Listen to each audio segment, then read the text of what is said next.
الأعمال كاملا وعلما نافعا لا ينسى وتوفيقا دائما وصحة ويقينا وعافية آمين يا رب العالمين. Alhamdulillah, ikhwani fillah rahimani wa rahimakumullah. Kembali kita bahas kitab Al-Arba'un Al-Kasbiyah yang bicara tentang fikih jual beli. Dan pada pertemuan yang lalu sudah kita bahas hadis nomor 11 sampai dengan hadis 15. Kita ulangi sejenak. Mohon maaf, yang kemarin dari hadis yang ke-6 sampai hadis yang ke-10 ya. Kita ulangi sejenak. Hadis yang ke-6 bahwasanya definisi riba adalah setiap pemberian pinjaman yang menarik manfaat, maka itu adalah riba. Dan ini disebut sebagai riba nasi'ah. Kemudian hadis yang ke-7 bicara tentang barang-barang ribawiyat. Yang barang-barang itu bisa dibagi dua kategori. Yang pertama yang memiliki illat thaman, yaitu mata uang. Yang kedua yang memiliki illat ta'am, yaitu makanan. Nah, pertukaran antara barang-barang ribawiyat ini ada 3 kondisi. Apabila ditukar dengan sejenis, yaitu emas sama dengan emas, maka ada 2 syarat. Harus taqabud, yaitu kontan, dan harus tamathul, yaitu setimbang. Kalau ditukar dengan lain jenis, misalnya emas ditukar dengan perak, ini lain jenis, tapi masih sama ilatnya, yaitu sama-sama thaman, sama-sama mata uang. Maka di sini berlaku satu syarat saja, yaitu harus taqabud, harus kontan, tapi tidak harus tamathul, tidak harus timbang. Adapun bila ditukar dengan sesuatu yang beda ilat, jadi emas ditukar dengan gandum, membeli gandum dengan emas, maka di sini boleh tanpa syarat.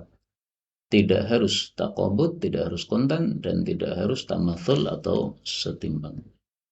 Kemudian hadis yang ke-8 menunjukkan bahwa riba adalah dosa besar karena dilaknat oleh Rasulullah SAW, dan semua yang berkaitan dengan riba dilaknat oleh Nabi SAW, baik yang memakannya atau memberi makan atau pencatatnya atau kedua saksinya, sama-sama berdosa, meskipun bisa saja dosanya berbeda-beda tingkatannya.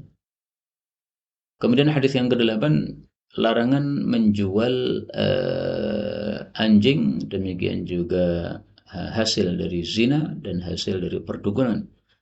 Karena semua dari 3 ini semuanya adalah haram. Makanya ma tawallada min haramin fahuwa haram. Sesuatu yang terlahir dari barang yang haram, dari sesuatu yang haram, maka dia pun juga ikutan haram. Ya, tabi', hukum pengikut adalah sama dengan yang diikuti. Kemudian hadis yang ke-10 bicara tentang najis yang masuk pada minyak samin berupa bangkai. Maka dibagi 2. Kalau bangkai tadi merusak minyak samin yang beku, maka cukup dibuang bagian yang rusaknya saja, bagian yang tidak rusaknya masih halal sehingga masih boleh dimakan dan masih boleh dijual. Adapun kalau minyak saminnya adalah cair, maka apabila bangkai tadi masuk ke dalamnya, maka terbagi 2. Kalau merubah salah satu dari sifat dari minyak samin yang cair tadi, maka berarti najis, maka berarti tidak boleh dimakan, tidak boleh dijual. Dimanfaatkan boleh, tapi dijual belikan tidak boleh. Karena sesuatu yang sudah haram dimakan, diharamkan untuk dimakan, maka diharamkan juga untuk diperjualbelikan. Inilah yang kemarin sudah kita bahas. Nah, sekarang kita lanjutkan hadis yang ke-11. Faqala al-muallif rahimahullahu ta'ala wa hafizah, wa an Aisyah radhiyallahu anhuma qalat, qama, berdiri Rasulullah sallallahu alaihi wasallam fin nasi, pada kalangan manusia, yaitu para sahabat. Fahamidallah, lalu beliau memuji Allah. Dan ini menunjukkan bahwa khutbah itu dimulai dengan alhamdulillah. Wa athna alaih, dan menyanjung Allah Subhanahu wa taala. Menyanjung itu maksudnya mengulangi pujian lagi. Jadi alhamdulillahirabbil alamin, nah itu pujian. Ar-Rahmanir Rahim, ini sanjungan. Maliki yaumiddin, sanjungan lagi. Tsumma qala, kemudian beliau mengatakan, ma kana min syartin, apapun persyaratan, laisa fi kitabillah, yang tidak ada dalam ketetapan Allah. Maksudnya yang menyelisih ketetapan Allah, menyelisih hukum Allah, fahuwa batil. Ini boleh dibaca fahuwa dengan hak yang disukun. Maka persyaratan itu adalah batal. Hadis muttafaqun alaih, dan lafal ini milik Imam Bukhari rahimahullahu taala. Yang dimaksud oleh syafi kitabillah adalah persyaratan yang menyelisih ketetapan Allah Subhanahu wa taala atau hukum Allah Subhanahu wa taala. Nah, hukum Allah ini mencakup Al-Qur'an dan As-Sunnah. Jadi, setiap persyaratan dalam jual beli yang menyelisihi hukum Allah dalam Quran, maka persyaratan itu batil. Setiap persyaratan dalam jual beli yang menyelisihi hukum Nabi Muhammad sallallahu alaihi wasallam atau hukum Allah dalam sunnah Nabi Muhammad sallallahu alaihi wasallam, maka persyaratan itu batil. Sehingga karena persyaratannya batil, maka seolah-olah persyaratan itu tidak ada, ya. Misalnya, seseorang melakukan jual beli. Nah, penjual mengatakan, ini barang saya jual dengan syarat kamu tidak boleh menjualnya lagi. Harus kamu miliki, tidak boleh dijual. Nah, ini persyaratan yang batil. Sehingga seandainya si pembeli menyetujui persyaratan tadi, dia tanda tangan, ya setuju bahwa dia membelinya, tidak boleh menjual lagi. Nah, selang 1 hari dia jual, silahkan, nggak ada masalah. Kenapa? Karena seseorang melarang menjual barang miliknya sendiri. Ini melanggar terhadap hukum Allah dan Rasul Sallallahu Alaihi Wasallam. Hukum Allah dan Rasulullah menetapkan bahwa setiap orang berhak terhadap barang yang dia miliki. Dia mau apapun terserah dia, ya, dari hadis-hadis maupun dari ayat-ayat yang ada. Maka kita pahami bahwasanya setiap orang berhak terhadap barang milik dia sendiri-sendiri. Mau dijual, mau diberikan, atau diapakan, terserah dia karena sudah menjadi hak dia. Nah, inilah kaitannya persyaratan yang hadis ini berkaitan dengan bab jual beli, yaitu tidak boleh memberikan persyaratan yang batil dalam jual beli. Kalau begitu bisa diambil mafhum mukhalafah, ya. Mafhum mukhalafah adalah pemahaman yang terbaliknya, yaitu kalau persyaratan yang menyelisih hukum Allah adalah tidak boleh, berarti sebaliknya persyaratan yang tidak menyelisih hukum Allah diperbolehkan dalam jual beli. Nah, sehingga hadis yang melarang adanya persyaratan dalam jual beli adalah hadis yang dhaif, ya. Kita lihat, ya, apakah ada ataukah tidak di sini. Kita cari yang gampang saja dalam kitab Bulughul Maram atau dalam kitab Jami' Shaghir. Bai'in wa syartin. Nah, Rasulullah Shallallahu Alaihi Wasallam, Nabi melarang an bai'in wa syartin, dari jual beli plus persyaratan. Artinya jual beli tidak boleh ada persyaratan. Nah, ini hadisnya hadis yang gharib, dan hadisnya ini hadis yang dhaif, ya.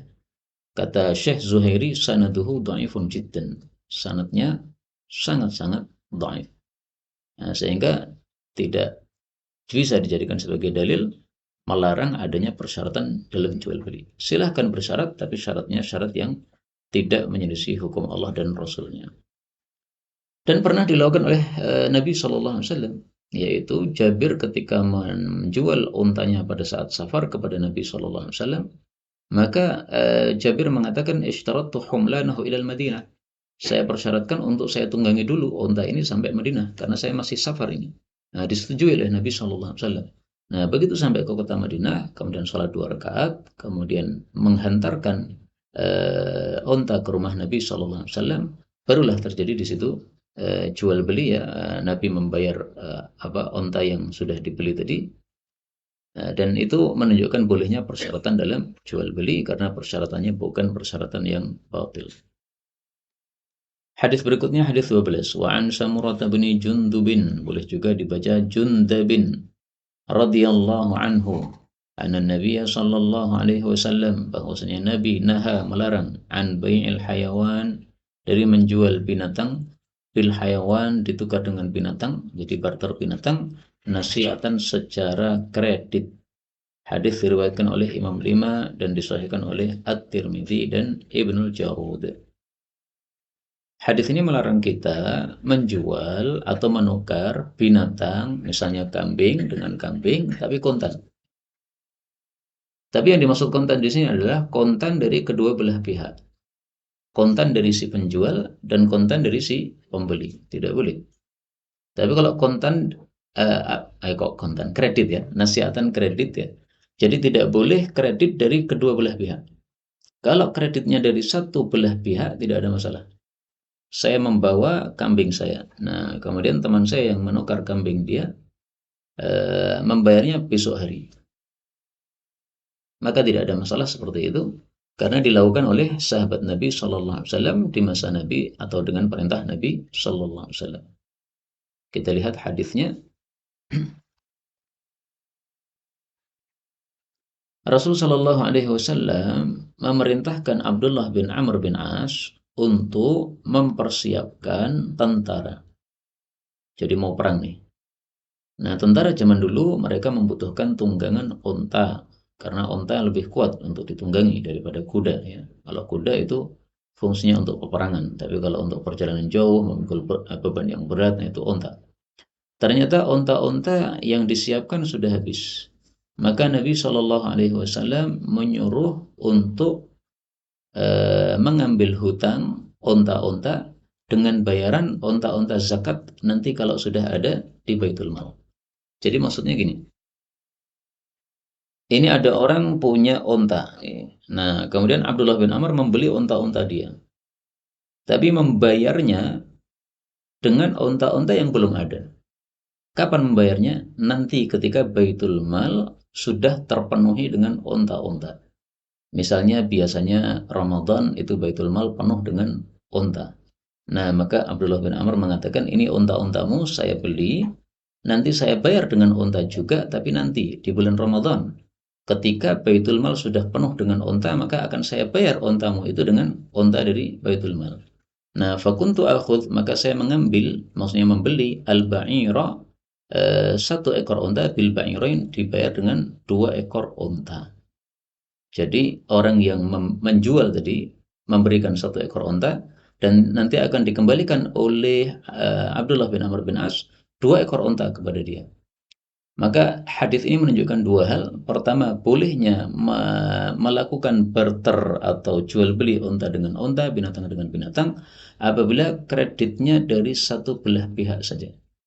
Tapi kalau kreditnya dari kedua belah pihak, ya itulah yang dilarang oleh Rasul Shallallahu Alaihi Wasallam. Kemudian yang kedua, hadis ini menunjukkan juga bahwa 1 ekor binatang ditukar dengan 2 ekor binatang, tidak ada masalah. Tidak ada riba dalam masalah binatang, sebagaimana dikatakan oleh para ulama rahimahumullahu ta'ala. Dan ini adalah pemahaman yang dipilih oleh al-Imam Asy-Syafi'i rahimahullahu ta'ala. Karena sebagian ulama berpendapat, yaitu mazhab Hanafi dan mazhab Hambali, bahwa hadis ini sudah mansukh. Hadis ini melarang jual beli binatang dengan binatang secara kredit. Padahal setelah itu dilakukan oleh Nabi Shallallahu Alaihi Wasallam. Berarti hadis ini mansukh. Tapi menetapkan mansukh atau hadisnya sudah tidak berlaku, ini perlu adanya pengetahuan yang pasti bahwa itu mansukh. Nah, di sini tidak ada pengetahuan yang pasti bahwa ini mansukh. Kapan larangan terjadi, kapan pembolehannya terjadi, ya tidak ada data tanggalnya yang jelas yang menunjukkan bahwa hal itu memansuhkan hukum yang sebelumnya. Nah, maka lebih baik pendapat Imam Syafi'i yang menggabungkan antara 2 hadis tersebut.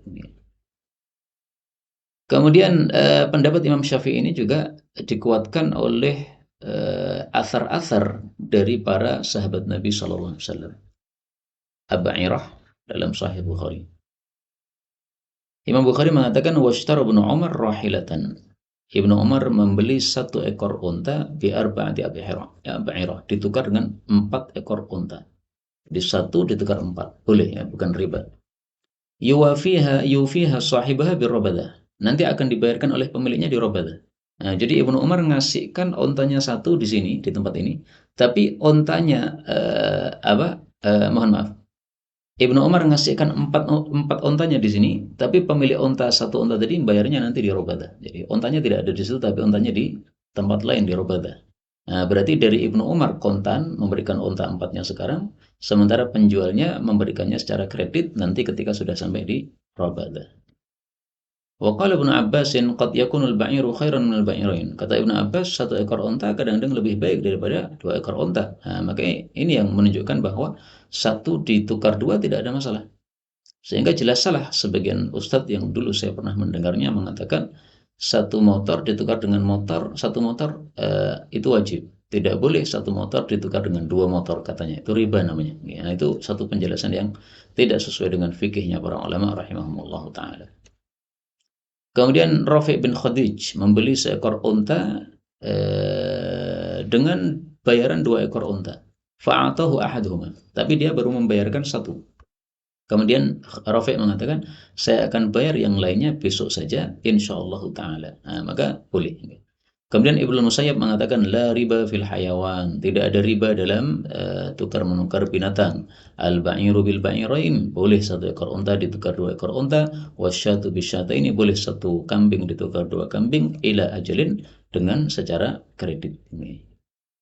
Wallahu a'lam bishawab. Inilah yang mudah untuk dijelaskan dalam hadis ini. Kita lanjutkan hadis yang ke-13. Wa an Abi Hirrin radhiyallahu anhu anna Rasulullah sallallahu alaihi wasallam qala man ishtara, barang siapa yang membeli ta'aman, satu makanan, fala yabi'hu, maka janganlah dia menjual makanan tadi, hatta yaktalahu, sampai dia minta ditakarkan oleh penjual yang pertama. Hadis diriwayatkan oleh Imam Muslim. Jadi maksudnya gini, saya kalau mau menjual suatu makanan yang saya beli ini, maka harus makanan yang saya beli ini saya sudah minta ditakarkan oleh si penjual yang pertama yang saya beli darinya. Kalau dia sudah menakarkan untuk saya, setelah itu sudah saya miliki, nah baru boleh saya jual. Tapi kalau saya baru pesan saja, saya pesan ke teman saya, tolong saya ditakarkan beras 1 sak misalnya. Nah, dia belum menakarkan, tapi sudah saya jual kepada orang lain. Padahal dia belum menakarkan untuk saya. Nah, ini tidak boleh. Itu maksudnya. Jadi ringkasnya, tidak boleh menjual makanan sebelum betul-betul makanan itu jadi hak milik kita. Kapan makanan itu menjadi hak milik kita?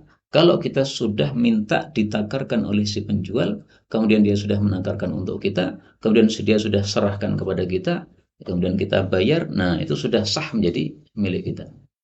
Tapi kalau baru proses ditakarkan, belum selesai menakarkan, dan belum diserahkan kepada saya, nah itu belum milik saya.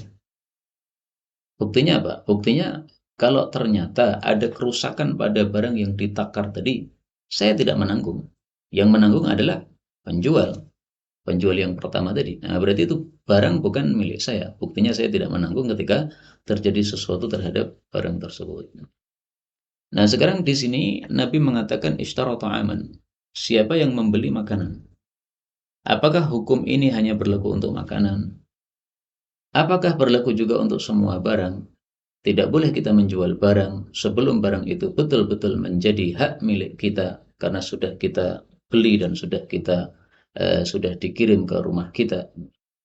Nah, maka jawabnya adalah bahwa meskipun Nabi di sini mengatakan ta'aman makanan, tapi di sini berlaku kaidah kharaja makhraja al-ghalib. Kata-kata makanan ini keluar karena biasanya ya yang dijual belikan oleh rata-rata orang adalah makanan, terutama pada waktu itu. Ya barang-barang ada yang dijual, tapi lebih sering mana jual makanan dengan selain makanan? Nah, lebih sering makanan. Satu gang saja ya, dari rumah saya menuju ke masjid, nah itu berapa orang yang jual? Itu rata-rata menjualnya makanan, bukan yang lain.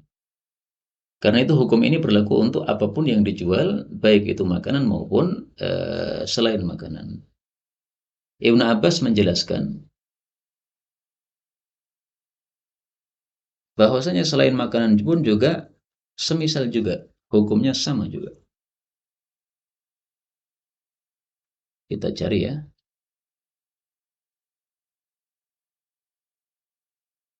Nah, kalau Ibnu Abbas, berkata Ibnu Abbas, wala ahsibu kulla syai'in, dan saya tidak menyangka segala sesuatu illa mithlah, kecuali semisal makanan juga. Artinya hukumnya sama. Itu disebutkan oleh Imam Bukhari dalam hadis yang diriwayatkan oleh Ibnu Abbas yang lafalnya sedikit berbeda. Nahan nabiyyu ayyuba hatta yuqad. Nabi SAW melarang dari at-ta'am makanan ayyuba untuk dijual hatta yuqbada, sampai makanan itu digenggam atau diterima oleh orang yang akan menjualnya. Saya pesan dari penjual pertama. Nah, kalau baru pesan saja berarti belum milik saya, maka tidak boleh saya menjualnya. Kalau sudah dikirim ke rumah saya, sudah menjadi hak milik saya, sudah berada di tangan saya, nah baru saya jual. Nah, bagaimana dengan orang-orang yang misalnya menjualkan barang orang lain? Bukankah itu bukan barang milik dia? Nah, kalau orang menjualkan barang milik orang lain dengan seizin pemilik barang, itu namanya adalah wakalah perwakilan. Maka seperti itu sah. Jadi misalnya saya menghubungi pencetak kitab Sahih Bukhari misalnya. Nah, kemudian penerbit Sahih Bukhari ini mengizinkan kepada saya, silahkan antum jual kitab-kitab kami. Nanti dari kami harga sekian, dari antum terserah mau jual berapa. Nah, maka meskipun barang tidak ada di tangan saya, bukan milik saya, tapi dia sudah mengizinkan kepada saya untuk menjualnya, berarti itu adalah perwakilan. Maka berlaku kaidah al-wakil lahu hukmul mukil. Ya. Al-wakil yang diwakilkan, yang diberi perwakilan, lahu hukmu al-mukil. Dia mendapatkan hukum seperti orang yang mewakilkan. Maka yang mewakilkan yaitu si penerbit tadi itu berlaku hukumnya terhadap saya. Sebagaimana dia boleh menjual, saya pun juga boleh menjual karena dia sudah mewakilkan kepada saya. Enggak ada masalah, tidak termasuk dari pelanggaran terhadap hadis ini. Tapi memang masalah ini khilafiyah. Ya. Menurut mazhab Hanafi, hadis ini atau bab ini hanya berlaku untuk barang-barang yang bisa dipindah, seperti makanan, kemudian tas, baju, dan sebagainya. Tapi kalau yang tidak bisa dipindah, misalnya tanah, rumah, dan sebagainya, ini tidak berlaku. Pendapat sebagian ulama mengatakan ini hanya ta'am, hanya makanan, karena kalimatnya menyebut makanan saja. Ya. Tapi pendapat mayoritas ulama yang sudah saya sampaikan tadi, termasuk juga Ibnu Abbas, memilih pendapat bahwa ini berlaku untuk semua jenis jual beli, tidak hanya makanan saja. Adapun makanan ini karena kharaja makhrajal ghalib, itu biasanya yang dijual adalah makanan. Kita lanjutkan hadis yang ke-14. Wa an Abi Hirrin radhiyallahu anhu qala naha telah melarang Rasulullah sallallahu alaihi wasallam an bai'ataini dari jual beli, dua jual beli, fi bai'atin di dalam satu jual beli, atau dua transaksi dalam satu transaksi ini. Rawahu Ahmad, diriwayatkan oleh Imam Ahmad dan Nasai dan disahihkan oleh Tirmidzi dan Ibnu Hibban. Apa yang dimaksud dua jual beli dalam satu jual beli? Ada dua tafsiran atau lebih. Yang terkenal dua tafsirannya. Yang pertama, bai'ata ini dua jual beli dalam satu jual beli, maksudnya saya katakan ini barang saya jual dengan harga kontan 500, dengan harga kredit 1000. Nah, maka ini adalah bai'ata ini fi bai'atin apabila ketika transaksi tidak dipilih mana tawaran yang dia inginkan. Jadi dia mengambil barang ini kemudian tanpa menentukan. Maka di sini terjadi jahalah, terjadi ketidakjelasan. Maka ini termasuk gharar, termasuk spekulasi. Karena bisa jadi dia memilih harga kontan, bisa jadi dia memilih harga kredit. Maka seperti ini karena tidak jelasnya tidak diperbolehkan. Tetapi kalau dia memilih sehingga pasti, tidak ada masalah. Baik, jadi misalnya pembeli mengatakan, baik saya pilih harga yang kredit, yaitu Rp1.000. Kenapa? Karena membayar membayar Rp500 langsung kontan saya tidak punya. Tapi kalau membayar dengan kredit Rp1.000, setiap pekannya saya membayar Rp100, saya bisa. Nah, maka ini saling tolong menolong, ya, si penjual menolong si pembeli supaya bisa mendapatkan barang yang dia inginkan. Dan si pembeli menolong kepada si penjual mendapatkan untung yang lebih banyak, meskipun untungnya tertunda, ya tidak bisa langsung dapat pada hari itu juga. Kalau dia jual 500, untungnya cuma 100. Kalau dia jual 1000, untungnya bisa 600, tapi menunda lama, ya, setiap pekannya 100 rupiah misalnya. Berarti harus menunggu beberapa pekan atau beberapa bulan. Nah, seperti itu tidak ada masalah karena sudah jelas mana harga yang dipilih. Jadi bukan berarti tidak boleh menentukan banyak harga, bukan ya. Menentukan banyak harga dalam satu barang itu sudah wajar pembeli melakukan seperti itu. Misalnya seorang menawarkan, ini barang saya kalau dibeli 1 kilo maka harganya 10.000. Tapi kalau beli 10 kilo maka turun harganya ya menjadi 90.000 misalnya, bukan 100.000. Nggak ada masalah seperti ini. Kalau membeli lebih banyak lagi, lebih turun lagi harganya, silakan, nggak ada masalah. Ini bukan sesuatu yang dilarang dalam syariah Islam. Demikian dijelaskan oleh para ulama, yaitu tafsiran pertama, sebab larangannya ketika belum ada kejelasan. Tafsiran yang kedua, bai'ataini fi bai'ah, dan ini yang dipilih oleh sebagian guru-guru kami dari para ulama Saudi. Mereka menafsirkan bai'ataini fi bai'ah itu adalah bai'u al-'inah, jual beli inah. Jual beli inah itu ringkasnya seseorang melakukan helah supaya bisa melakukan riba. Jadi begini, kalau seseorang pinjam kepada saya 1 juta, saya kembalikan, dia harus mengembalikan 1,5 juta. Itu kan riba kan? Nah, supaya tidak riba gimana? Dilakukan jual beli, dilakukan riba tetapi bentuknya jual beli. Saya bilang kepada dia, ini HP, saya jual kepada antum harga 1 juta. Secara kontan. Apa secara kredit. 1 juta. Kemudian dia utang kepada saya berarti berapa? 1 juta. Setelah itu saya beli lagi HP itu secara kontan. Saya beli 900.000. Nah, maka saya berikan kepada dia 900.000. Berarti dia mendapatkan uang 900.000, tapi masih menanggung hutang 1 juta. Itu kan seperti sama dengan dia utang 900, membayarnya 1 juta. Saya ulangi lagi ya. Ini HP saya jual kepada dia secara kredit dengan harga 1 juta. Harganya lebih tinggi. Setelah itu saya beli lagi dengan harga kontan, harganya lebih rendah, 900.000. Nah, saya bayar kepada dia 900.000. Dia pulang bawa duit 900.000 setelah melakukan bai'ul inah tadi, tapi dia masih punya utang 1 juta kepada saya. Nah, ini berarti bai'ul inah ini berarti melakukan helah supaya bisa melakukan riba. Nah, seperti ini dilarang di dalam Islam tentu saja ya, karena helah untuk melakukan suatu keharaman adalah haram. Sebagaimana kaidah mengatakan al-wasilatu ilal harami haram. Perantara menuju kepada sesuatu yang haram adalah haram juga. Riba haram. Nah, melakukan hilah supaya bisa melakukan riba, gimana? Haram juga sama. Hadis yang terakhir kita pelajari pada pertemuan kali ini, hadis yang ke-15. Wa an Amr bin Shu'aib an abihi an jaddihi radhiyallahu anhum qala. Ini hadisnya ada 4 pembahasan jadi agak panjang sehingga saya potong-potong langsung penjelasannya. Sanad ini Amr bin Shu'aib an abihi an jaddi. Ini sanad yang diperselisihkan oleh para ulama, apakah ini sanadnya sahih ataukah tidak sahih. Ringkasnya saja, yang mengatakan sahih karena menganggap bahwa sanad ini dari bapaknya, dari kakeknya, ini bersambung. Sehingga meskipun dia meriwayatkan dari bapaknya, dari kakeknya, tapi saling bertemu ya. Saya bertemu dengan bapak saya bertemu dengan bapaknya dia.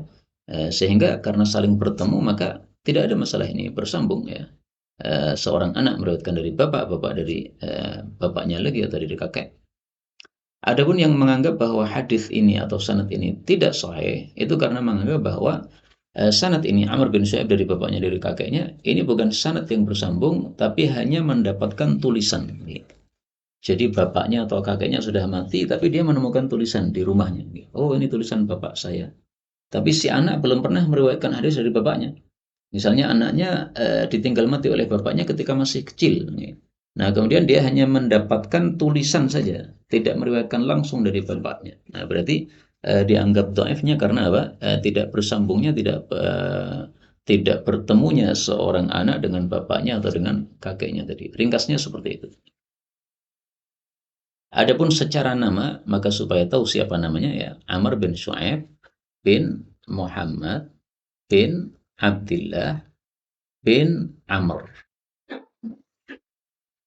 Jadi Amr putranya Shu'aib, putranya Muhammad. Berarti kalau dia meriwayatkan Amr meriwayatkan dari bapaknya berarti dari Shu'aib ya. Nah, dari kakeknya berarti kakeknya adalah ini Abdullah bin Amr. Nah, Abdullah bin Amr ini sahabat Nabi Shallallahu Alaihi Wasallam. Nah, Abdullah bin Amr sahabat Nabi Shallallahu Alaihi Wasallam ini terkenal salah satu dari Abdullah yang empat yang sudah pernah kita bahas. Abdullah bin Amr, Abdullah bin Omar, Abdullah bin Zubair, Abdullah bin Abbas.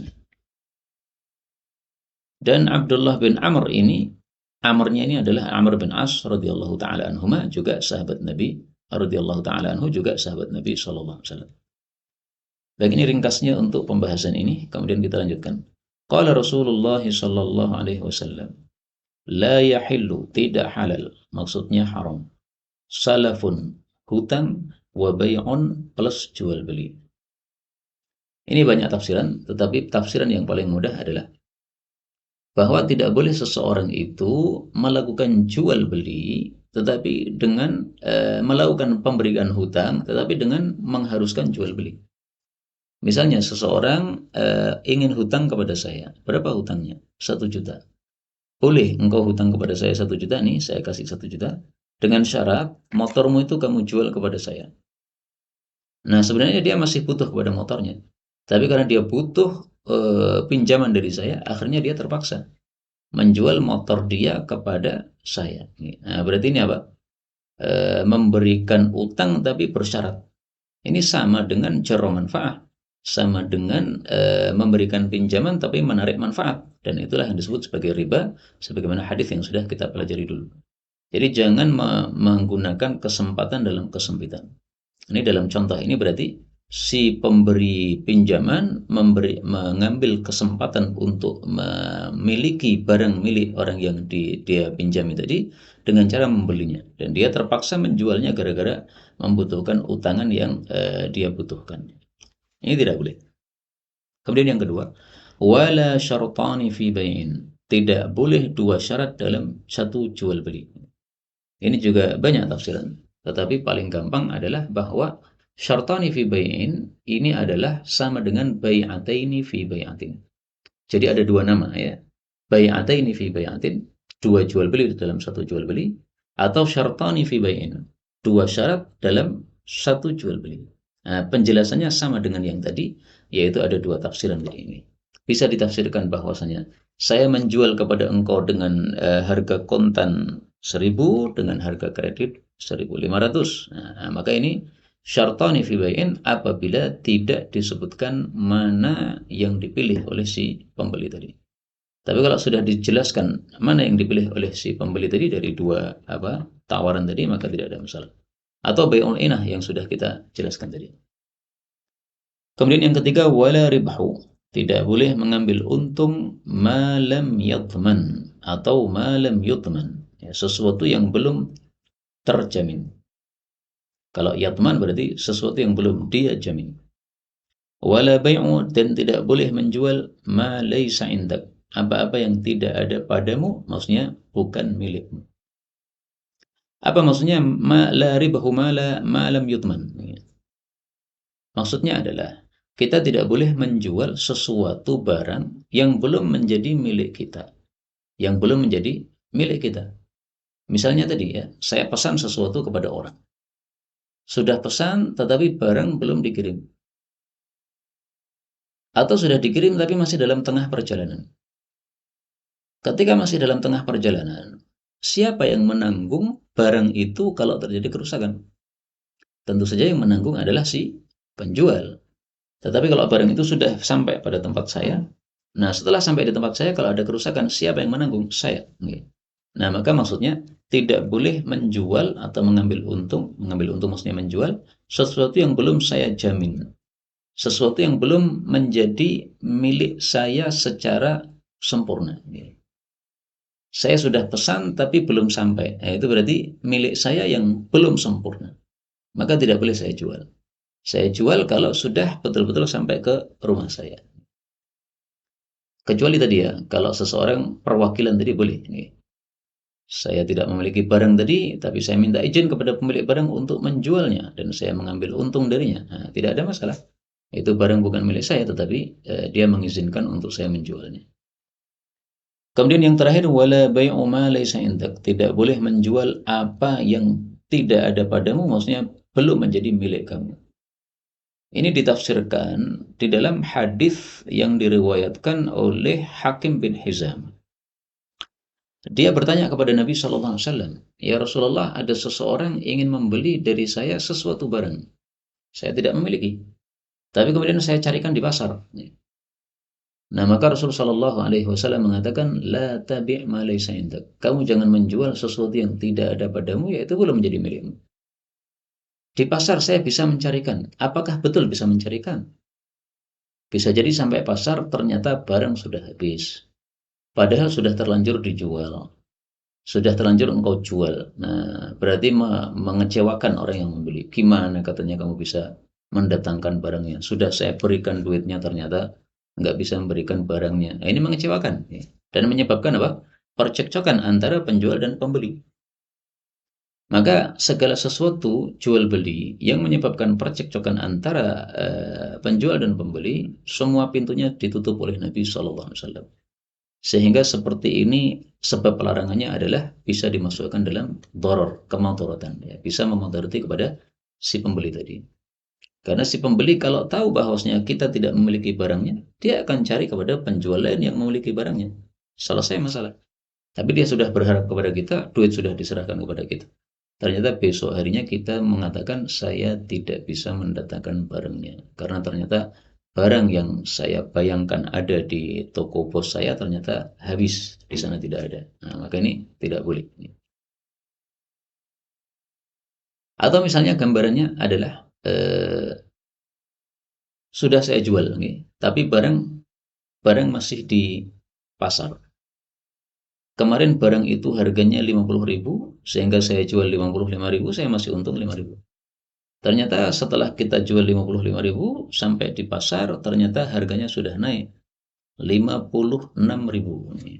Nah, kalau kita membeli 56.000, dijual 55.000, ya kita rugi. Ya, rugi 1.000. Nah, maka ini bisa menyebabkan percekcokan. Saya datang membawa barang tadi, kemudian saya mengatakan ini barangnya sudah ada, tapi harganya mohon maaf naik ya 60.000. Nah, dia pasti marah-marah. Katanya kemarin 55, ternyata 60. Nah, kamu itu ngomongnya nggak jelas. Nah, ini menyebabkan percekcokan, sehingga menyebabkan percekcokan ditutup oleh Rasulullah Shallallahu Alaihi Wasallam. Inilah kaum muslimin rahimani wa rahimakumullah, hadis-hadis yang dapat kita baca pada pertemuan kali ini. Dan hadis yang terakhir ini diriwayatkan oleh Imam 5, disahihkan oleh Tirmidzi dan Ibnu Khuzaimah dan Hakim. Dan kebetulan tiga-tiganya ini, At-Tirmidzi, Ibnu Khuzaimah, Al-Hakim, ini semuanya termasuk mutasahilun. Ulama-ulama yang mudah di dalam pensahihan hadis. Ada lagi ulama yang mutasyaddidun, yang sangat ketat dalam pensahihan hadis. Di antara mereka adalah Al-Imam Ibnu Abi Hatim. Di antara mereka adalah Ad-Daraqutni. Nah, maka kalau Ad-Daraqutni itu mendhaifkan beberapa hadis yang ada dalam Sahih Bukhari, ya wajar. Kenapa? Karena dia termasuk mutasyaddidun. Nah, maka mana yang kita pilih? Madhab apa yang kita pilih? Bukan mutasyaddidun yang terlalu ketat, bukan juga mutasahilun yang terlalu mudah, tetapi yang mu'tadilun. Ya. Ulama-ulama yang mu'tadil, yang tengah-tengah. Khairul umuri awsatuha, sebaik-baik urusan adalah yang sedang-sedang. Di antara mereka Imam Bukhari, Imam Abu Dawud, Imam Nasai, dan yang lain-lain. Inilah yang dapat kita pelajari, benarnya dari Allah Ta'ala. Kalaupun ada salahnya, fa astaghfirullahaladzim li wa lakum, walhamdulillahi rabbil alamin.